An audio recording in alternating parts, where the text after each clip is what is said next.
En 1847, en el corazón de Luisiana, una mujer desapareció sin dejar rastro. No era pobre, no era desconocida, y no estaba atrapada por la fuerza. Era la esposa de un poderoso dueño de plantación. Su ausencia no fue explicada con claridad, y el silencio que siguió fue más perturbador que cualquier rumor. Algunos dijeron que había huido, otros que fue borrada deliberadamente. Pero el detalle más inquietante fue este. Desapareció junto a un esclavo fugitivo, alguien que legalmente no tenía derecho ni siquiera a existir fuera de las sombras. La historia fue enterrada, los registros alterados y las preguntas nunca respondidas. La única incógnita que permanece es esta. ¿Qué clase de verdad puede ser tan peligrosa que incluso la historia prefiera olvidarla? Luisiana, mediados del siglo XIX. Una tierra fértil construida sobre riqueza, azúcar y un sistema de poder rígido donde cada persona tenía un lugar asignado y no debía abandonarlo. En este mundo vivía la esposa de un influyente propietario de plantaciones, una mujer educada, respetada y rodeada de privilegios. Desde el exterior, su vida parecía estable, incluso envidiable. Una casa amplia, servidumbre constante y una posición social que garantizaba protección. Pero bajo esa apariencia ordenada, algo comenzaba a resquebrajarse. La plantación funcionaba como una maquinaria precisa, sostenida por la vigilancia, el miedo y la obediencia absoluta.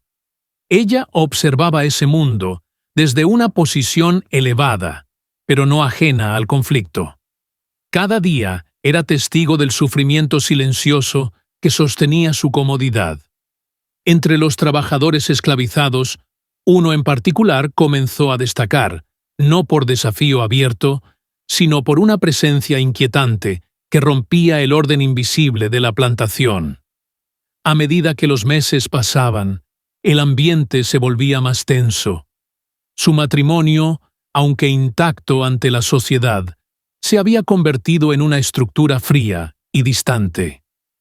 Las reglas no escritas pesaban más que cualquier promesa. En ese contexto, la idea de obediencia comenzó a mezclarse con una peligrosa curiosidad. Sin saberlo aún, cada pequeño gesto, cada silencio prolongado, estaba empujando a esta mujer hacia un punto sin retorno, uno que cambiaría su destino y desataría un escándalo que Luisiana jamás admitiría públicamente. La plantación nunca dormía del todo. Incluso en la quietud de la noche, había pasos, miradas y reglas que se cumplían sin necesidad de palabras. La esposa del propietario comenzó a notar cómo la vigilancia no solo recaía sobre los esclavizados, sino también sobre ella misma. Su libertad era elegante, pero limitada. Cada movimiento era observado, cada decisión debía alinearse con las expectativas sociales. El esclavo fugitivo, antes de desaparecer, había trabajado en áreas cercanas a la casa principal. No destacaba por rebeldía abierta, sino por una calma inquietante, una presencia que parecía consciente del peligro constante. Cuando desapareció por primera vez, el castigo colectivo fue inmediato. La plantación se llenó de tensión, y el miedo se convirtió en una herramienta más de control. Sin embargo, algo inesperado ocurrió. La esposa del dueño no expresó alivio, sino inquietud. Con el paso de los días, comenzaron los rumores.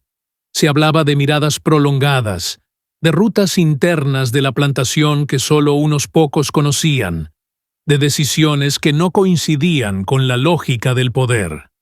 La presión aumentó cuando se descubrió que recursos habían desaparecido, provisiones mínimas pero suficientes para sobrevivir fuera del sistema.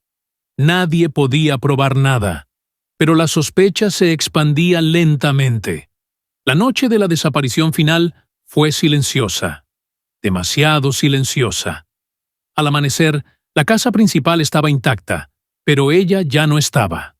No hubo señales de violencia, ni despedidas, ni rastros claros, solo ausencia. Las autoridades locales actuaron rápido, pero de manera superficial. La narrativa oficial fue confusa, cuidadosamente ambigua. Algunos registros indicaron una fuga voluntaria, otros insinuaron secuestro. Lo más inquietante fue lo que no se dijo. El nombre del esclavo fugitivo dejó de aparecer en los documentos, como si nunca hubiera existido. Y cuanto más se investigaba, más evidente se volvía que alguien estaba asegurándose de que la verdad no saliera a la luz. La plantación continuó funcionando, pero el orden había sido fracturado. Algo imposible había ocurrido, y nadie estaba preparado para admitirlo.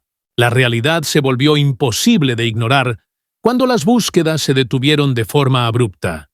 No porque se hubiera encontrado un cuerpo, ni porque existiera una explicación convincente, sino porque continuar investigando se volvió incómodo para quienes tenían poder.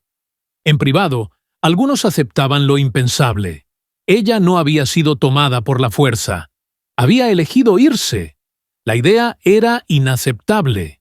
Una mujer blanca, de alta posición, abandonando su vida junto a un esclavo fugitivo, no solo desafiaba la ley, sino toda la estructura moral que sostenía el sistema.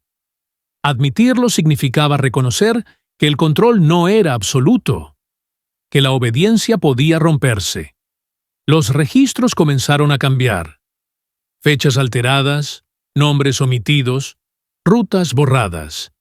La historia fue reescrita para proteger algo más grande que una reputación individual. En ese punto, el destino de ambos ya no importaba tanto como el mensaje que debía silenciarse. Lo único claro era que, en algún lugar más allá de Luisiana, dos personas habían cruzado una línea que no tenía regreso. No se sabía si sobrevivieron, si fueron capturados o si lograron desaparecer para siempre. Pero el sistema, por primera vez, había fallado en contener una decisión humana, y ese fallo era más aterrador que cualquier crimen. Con el tiempo, la historia se convirtió en un susurro incómodo, mencionado solo en documentos incompletos y memorias privadas. La esposa desaparecida fue reducida a una nota al margen, una anomalía que no encajaba en la narrativa oficial. El esclavo fugitivo fue borrado casi por completo, negándole incluso el derecho a ser recordado. Sin embargo, el impacto fue profundo. Aunque nunca se reconoció públicamente, la desaparición dejó una grieta en la ilusión de control absoluto. Demostró que incluso en un sistema diseñado para dominar cada aspecto de la vida, la voluntad humana podía escapar. No con fuerza, sino con decisión. Esta historia no ofrece un final claro, ni justicia visible. Ofrece algo más incómodo, la certeza de que muchas verdades fueron enterradas no porque fueran falsas, sino porque eran demasiado peligrosas para ser aceptadas. Y ahora queda una pregunta que atraviesa el tiempo. Si la historia puede ser manipulada para proteger al poder, ¿cuántas vidas, decisiones y actos de valentía han sido borrados simplemente por desafiar el orden establecido?